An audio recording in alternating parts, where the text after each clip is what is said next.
Hello, everyone. Good morning,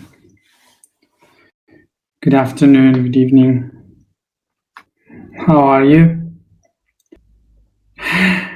So I must before we that today I just suddenly felt so tired, and a few minutes ago I am like closing my eyes like this, and almost getting asleep.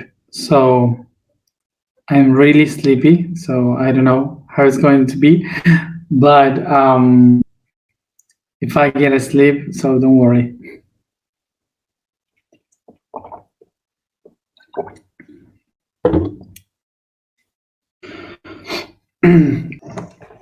So let's go to the sacrum with our topic for today, which is reproduction.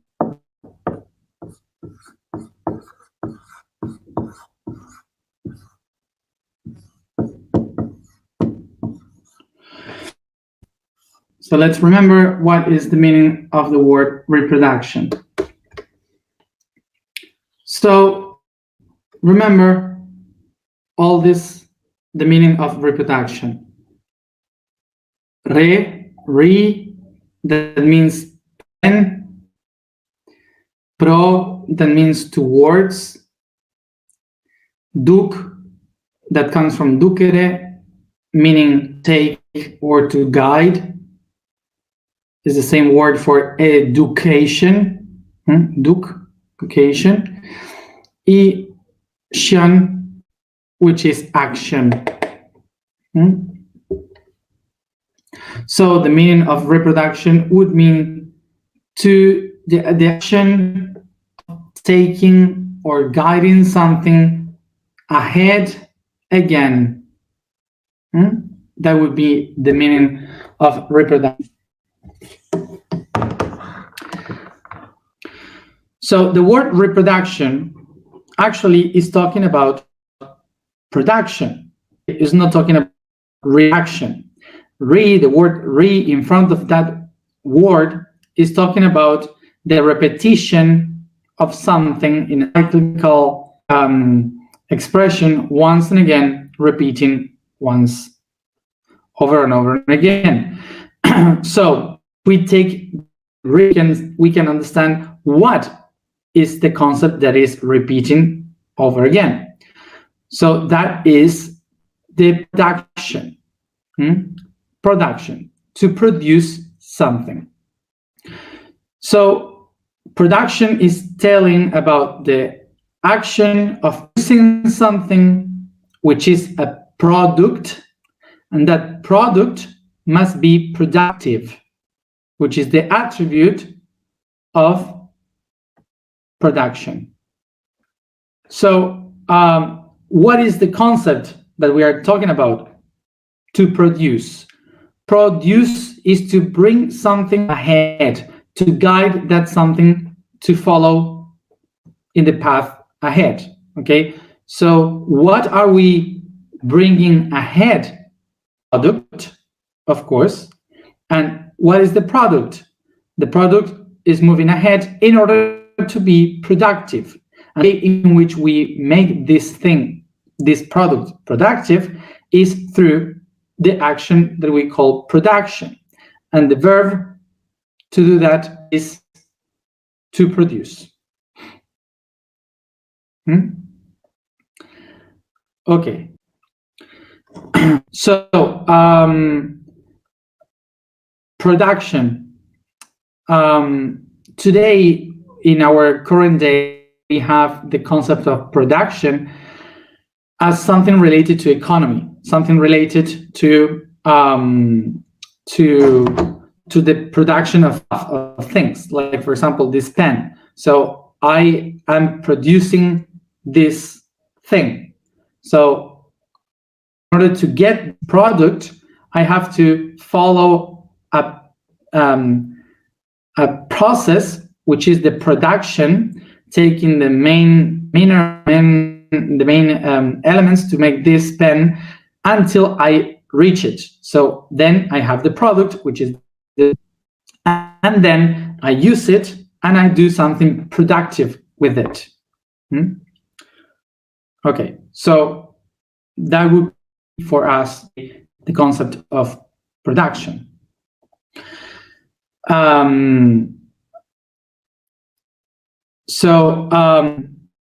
We can also name the production or a person that is productive from within. So the emotional concept of production.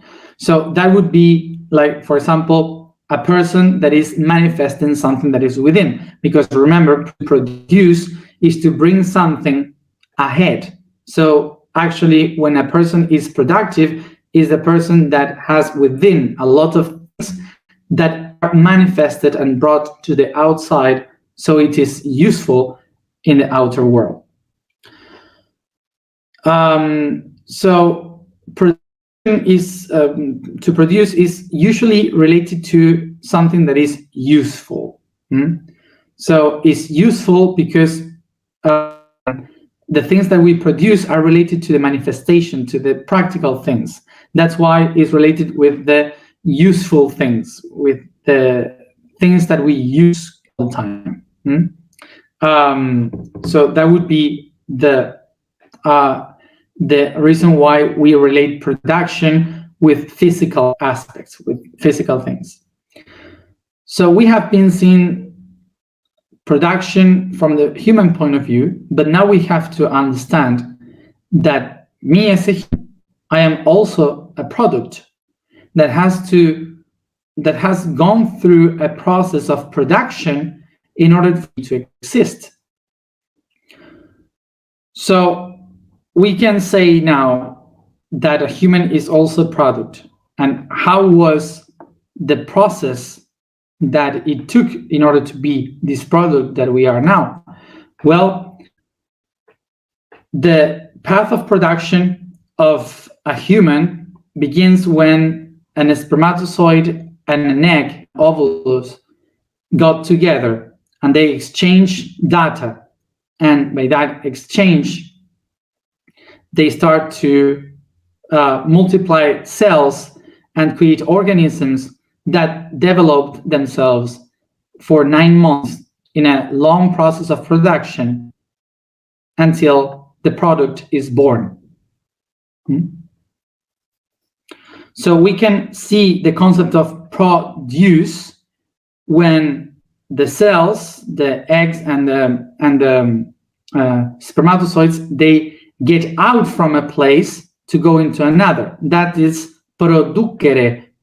Produce is to go from one to the other, ahead, moving forward. And then the cell starts to multiply, this meaning that they bring the information to one another, so they keep bringing data.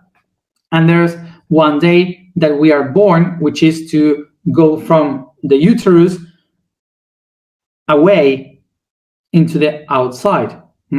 So we go out, which is to produce too. So now that we understand we are the product, we have to ask ourselves, what produce what we are?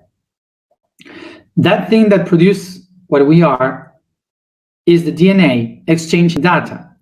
So it absorbs energy from the environment in order to multiply the codes of the DNA, creating more cells to replicate that same information. So they start to produce cells. The main cells produce cells. So what actually is happening in a body, produce a body, is that the molecules that compose the DNA, they start to create environments like a cell in order to absorb the information, the energy from the outside, in order to replicate themselves in thousands of cells that will trespass this data once and again in each one of the cells.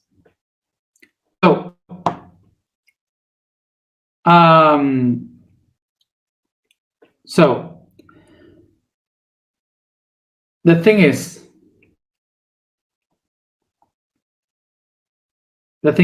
that a cell the information of a cell is a constant production of information, which the concept would be a production information. What this means, that everything that a cell is doing is to try to bring out into the next cell all the data that has within.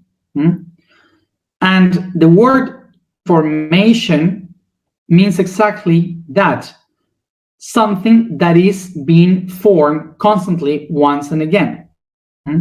Is a process, a constant process of taking shape and forms. That's what information means. So the same aspect of transformation of matter is the information, the data taking shape.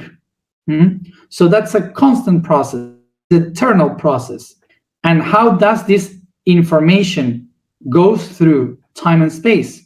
Well, what it has to do is to produce itself once and again, which is to bring the data from within and express it into the next one outside, taking all the information in the next one, the next one, the next one. So this process of production repeats itself so many times that that's why we call it reproduction. Okay? So now, to get this idea of the information, remember that the concept of information is a constant in the universe.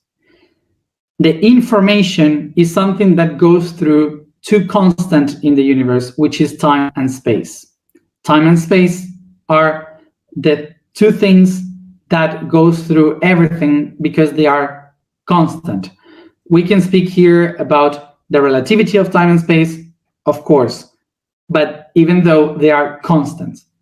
And what is these two constants doing? Constantly information. They are taking shape in different dimensions and realities. So that's why what we know through this constant is that there is a lot of data, like the mind of the universe, exchanging constant information all the time.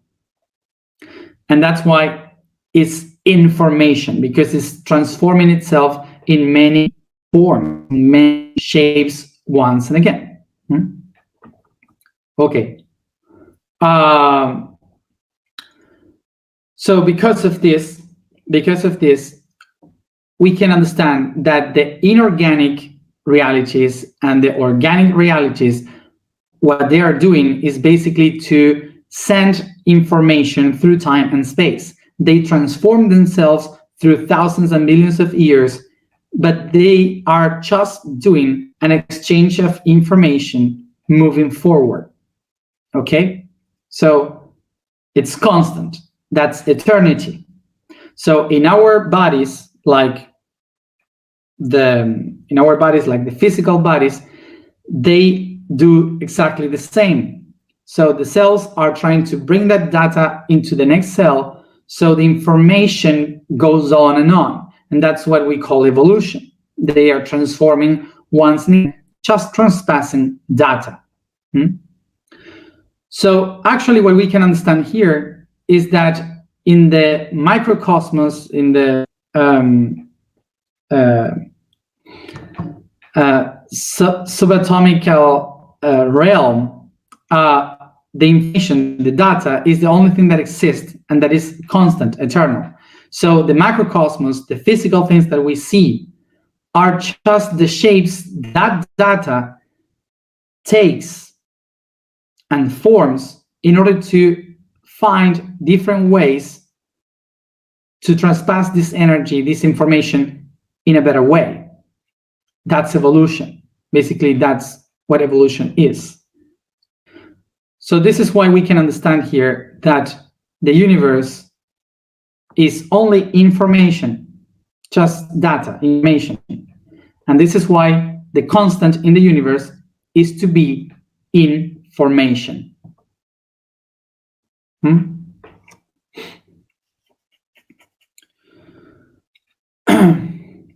in constant formation, let's say. So we can say that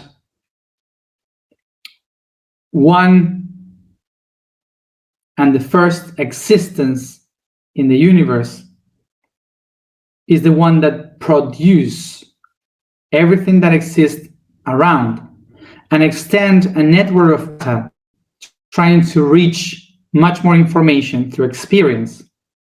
And that's why it replicates once and again, which is to reproduce. It starts to reproduce. And as you see, I didn't spoke about sex until now. It's just concepts.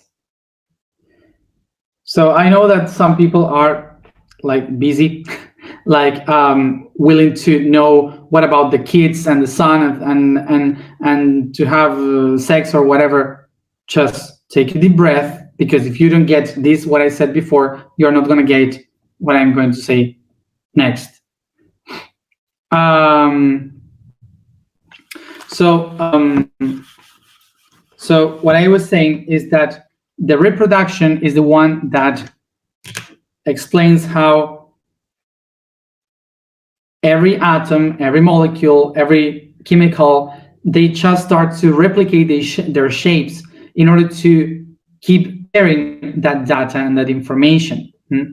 So we start to create a universe made up with fractals. Let's remember what is a fractal.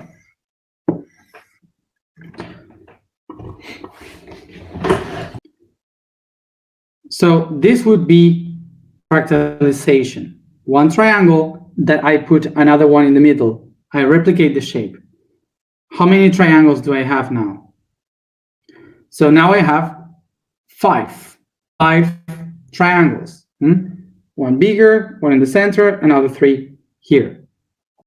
If I keep doing this in the same way, so I will have many other triangles. So if I keep doing that, once and again. So what is happening here with the fractalization is that this same triangle is constantly the same. The triangle never appears. It multiplies itself by thousands and many. So the only one triangle, the only one data and information just starts to replicate once and again. So it has many other points of view. If instead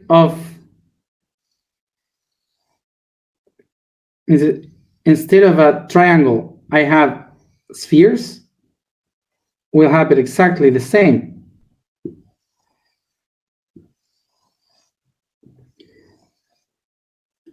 So in the same way as a triangle, we can put spheres. So the spheres also start to divide themselves, and they start to create this fractalization that we can call cells. And the cells, by meiosis and mitosis, they start to divide once and again as a fractal, creating new data. So now here, exactly as the triangles means like patterns here. So the pattern starts to replicate themselves and once and again. So they start to replicate once and again. So the same codes that are inside, they will start to replicate. So the data, the information in each one of the cells will be multiplied too. Okay, but it will be new data, because not only has the old one, but also has new perspectives of data. So let's go in English with this.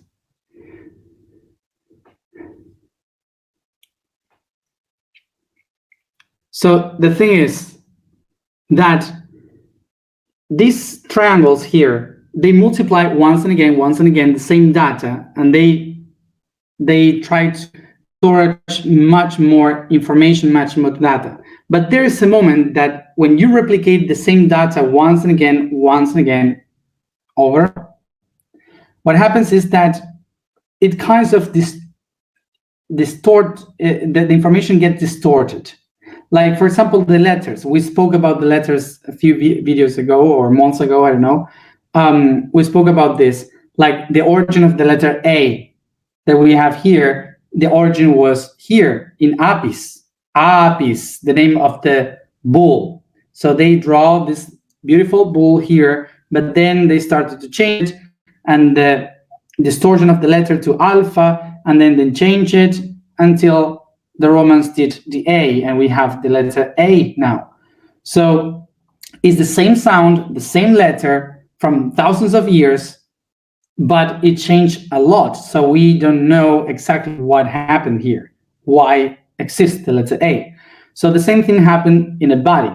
The cell starts to reproduce the same information once again, and they start to get distorted. And when they start to get distorted, the cells starts to die. They said, I cannot hold this anymore because I have no idea what I'm doing. Okay, it loses the meaning. So that's why what that being has to do is two things. Or whether it divides itself to create a new one that can regenerate new things, or it can get to with another one to create a third one that could make much more better information. So if they cut one part of itself to create a new one, is what we call asexual way of reproduction. Or if you get together with another one to create a third one, that's what we call sexual reproduction. So remember, what is sex in order to understand asexual? Sex comes from the word secto. Secto means divided, to section, to sectorize something. So sectorize something, to divide something, is to say this is good, this is bad, this is big, this is small, feminine, masculine, man, woman, to sectorize the things, to divide the things. So eventually in the language, they started to divide people through the genitalia. So they divided by masculine genitals and feminine genitals, and that was called the sex, the sex of a person. That's the origin of the word. So asexual would be, for example, to say someone that is not asexual is someone that doesn't get the idea of separation of feminine and masculine, so it doesn't see the vision of it, so it also doesn't get the idea of sexual organs because it's not divided. So which beings are asexual? Well, for example, the plants, bacteria, virus, cells, how do you say, sea stars, the stars from the sea, that would be. So that would be the beings that reproduce by themselves without the need of genitals. Starfish, thank you, starfish. The starfish also is asexual. So who are the sexual? The ones that use the feminine and the masculine, that use the genitalia in order to produce another being. Just, I will give you some advice. I'm not speaking here about ethics or morality. I'm speaking only about biology here, the system. Uh, okay. So what does the reproduction? That takes this triangle from this one and put it in that one.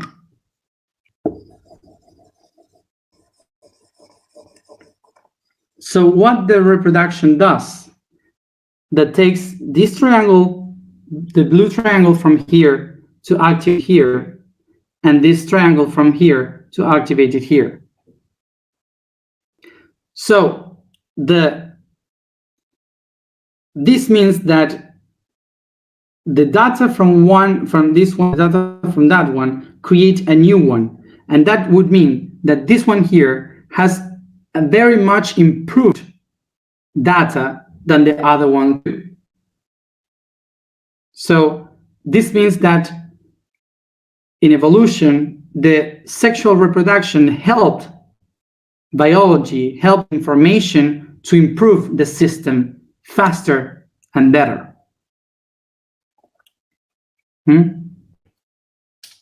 Incorporating much more data than before. So basically, this is why if you see bacteria, virus, they evolve, but they have the same shape constantly. They have been thousands and billions of years kind of the same. And the plants also, they take millions of years and they kind of seem to one another still. But once they reproduce with sex, they change constantly. They transform themselves, like reptilians, birds, mammals. We change constantly, faster, much more data. Okay. So what do we have here? That suddenly they start to multiply and try to exchange much more data. And as faster they get, faster and faster and faster, they reproduce with different prototypes, the better the information it is. So they start to get much more data, much more information once and again. So it reaches the moment in the mammals and the birds that we start to share emotions, the data through emotions, taking care of the one, loving the other one, in service of the other ones. And from there comes the hominids creating cultures to exchange data. And then we improved as humans within the hominids, we improved exchanging data through civilization, language, arts, philosophy, religion. So eventually, humans starts to discover a way to exchange data also through technology, through science, through meditation. So eventually, through the human evolution, we reach a point in which there's no specific need of having a sexual reproduction in order to share data and to move forward. There's no need to create a third being, a baby, in order to keep sharing the information. As the humans, with the culture, linguistics, technology, we start to discover different ways to exchange that data by creating projects, creating arts, doing something that we love, sharing with friends, being a teacher, doing something that shares with others, that is productive for others, so your own information keeps going on. So this is why some of us maybe need to have kids, some others don't need to have kids. But we all, even though as a human, have the opportunity to reproduce.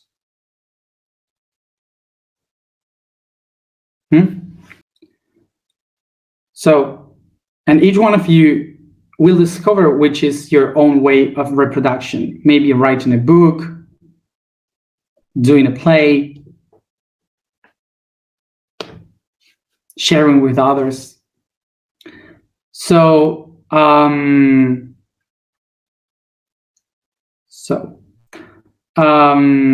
know that from this we have many questions and we can speak about so many branches and so many things that it would be too much.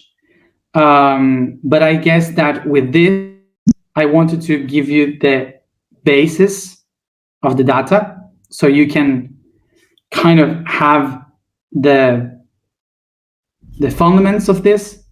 And eventually someday when we start to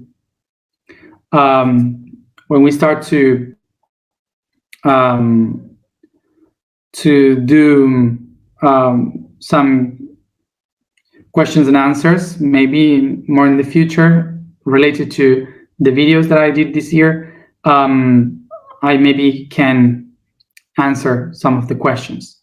So I hope to do that.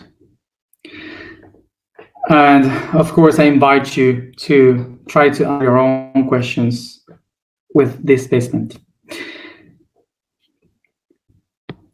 Let's go to the information for today.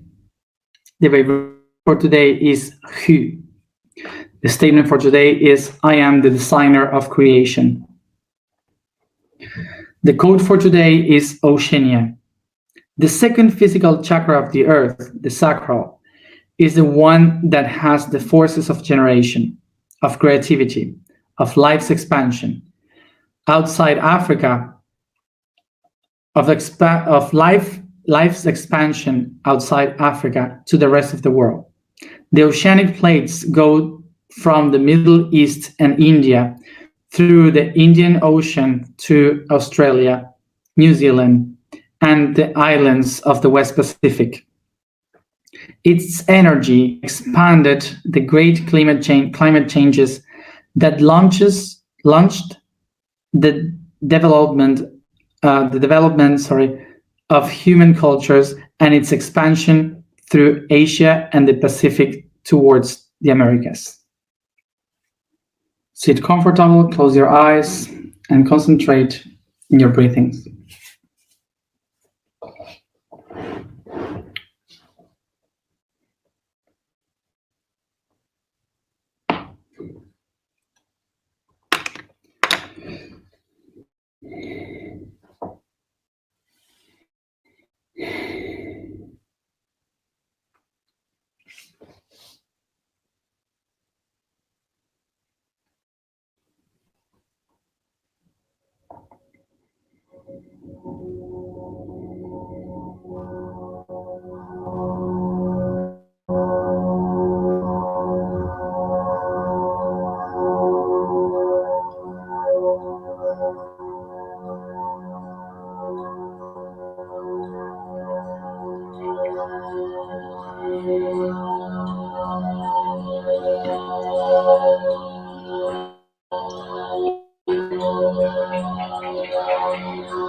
I become aware of the environment that surrounds me, the body that I inhabit, and my own breathings.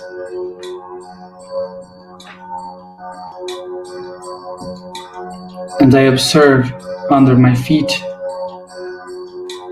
the light consciousness of my body in the shape of a divine spark.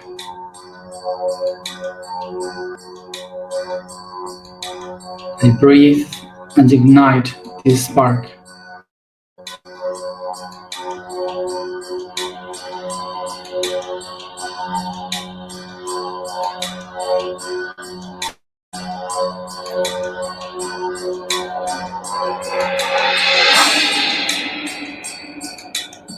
I ascend this divine spark to my feet.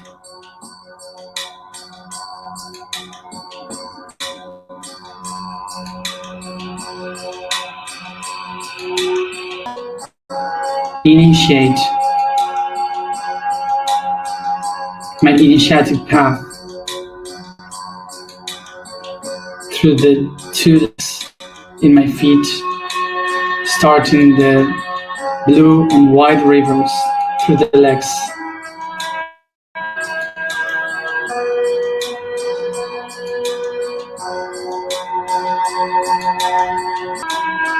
And I set the intention to expand and reproduce all the data that is within me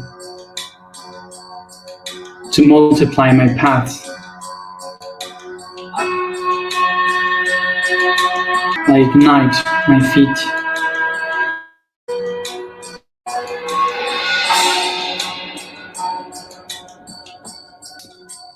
Drive up this divine spark to my knees.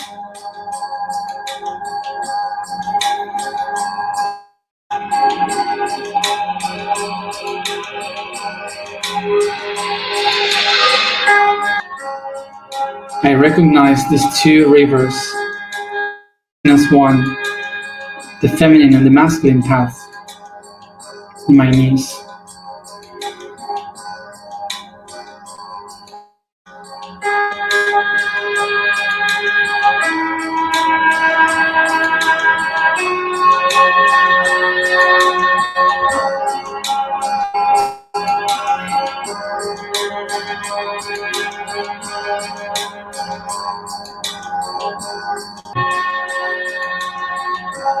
And I set the intention to reproduce all those things that are within me towards the future.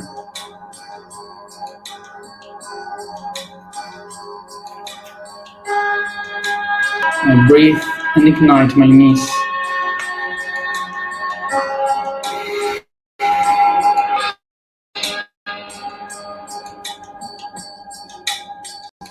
I ascend this spark to my root chakra.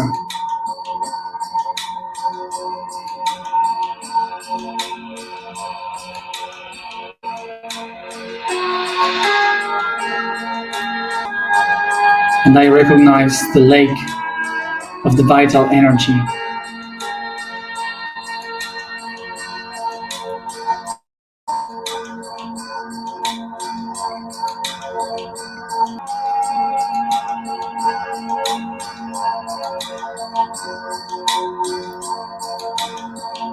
I set the intention to reproduce my will in order to manifest in the world, to make my projects a reality. Recognize and ignite my root.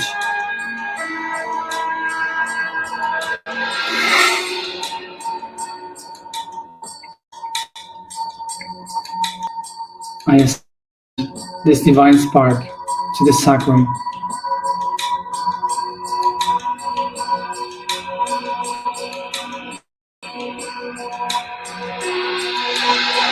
I recognize the creative power within me, from the darkness and the lights.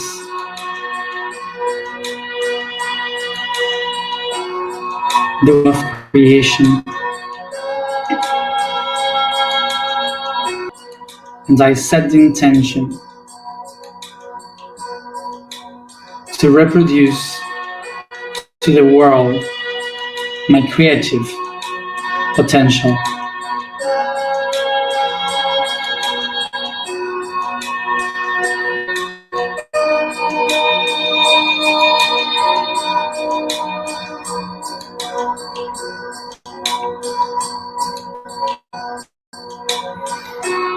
I breathe and ignite the sacral.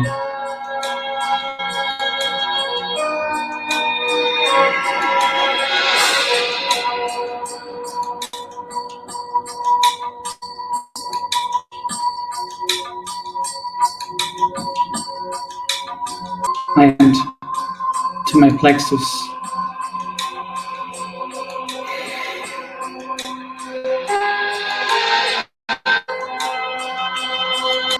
I recognize within my plexus the temples of my body and the attribute I am.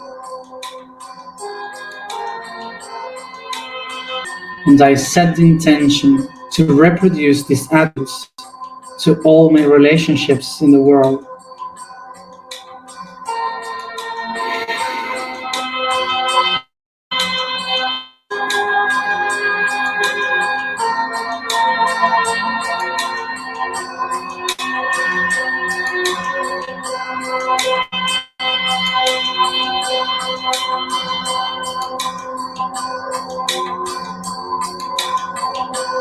I breathe and ignite the plexus.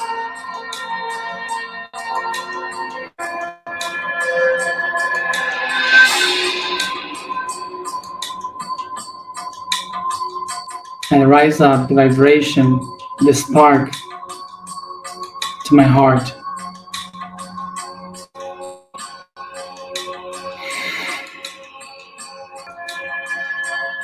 I recognize within me the temple of life and love irradiating to the world.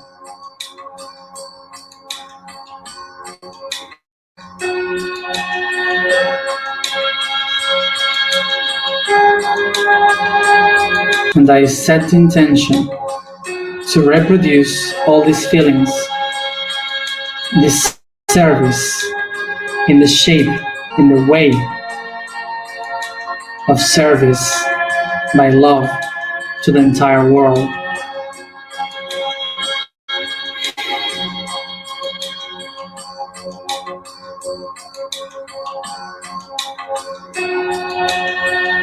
I breathe and ignite my heart.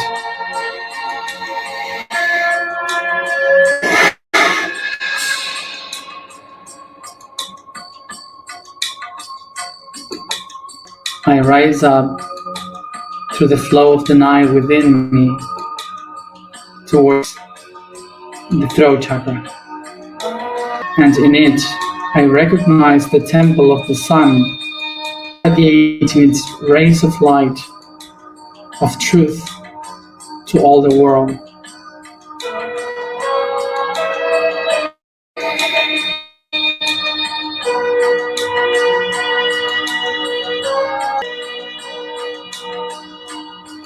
I set the intention to produce truth in the world.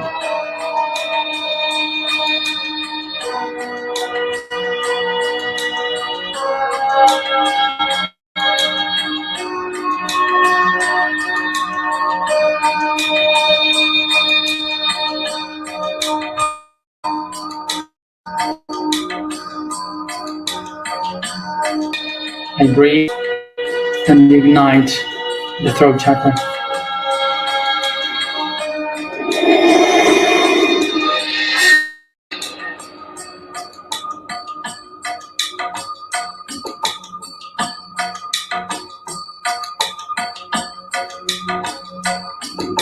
I rise this spark to the third eye.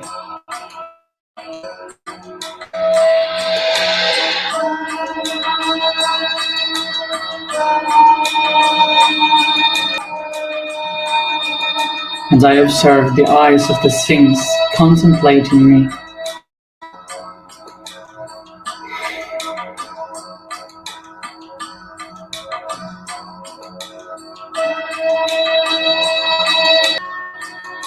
And I set the intention to reproduce my consciousness in the entire world.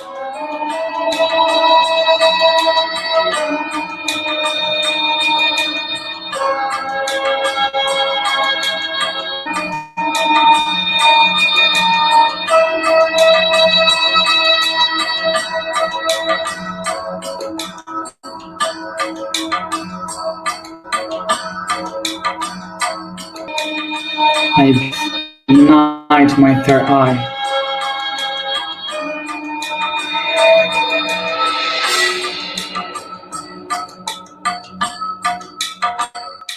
I rise up this part to my crown.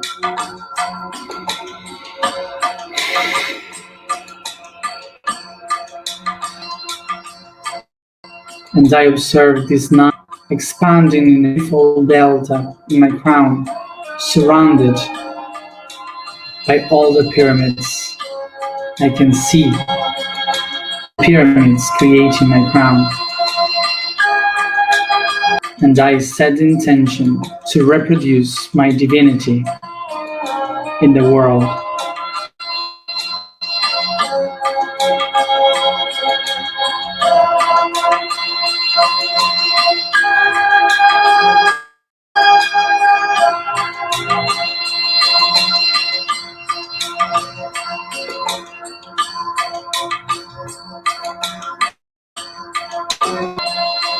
I breathe and ignite the crown.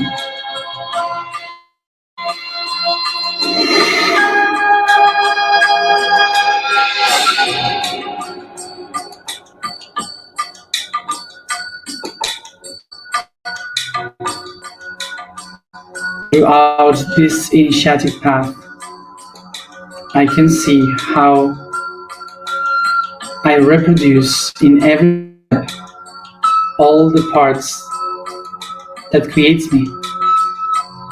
So I recognize myself as the designer of the vision that I am.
I am the designer of creation.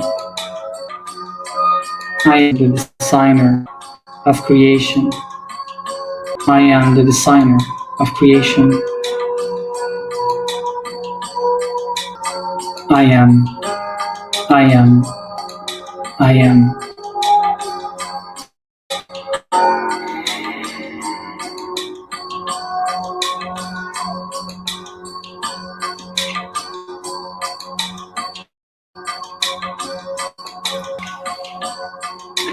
Breathe and start to bring this consciousness all around the body, stretching, massaging, and each time on time, come back here and now.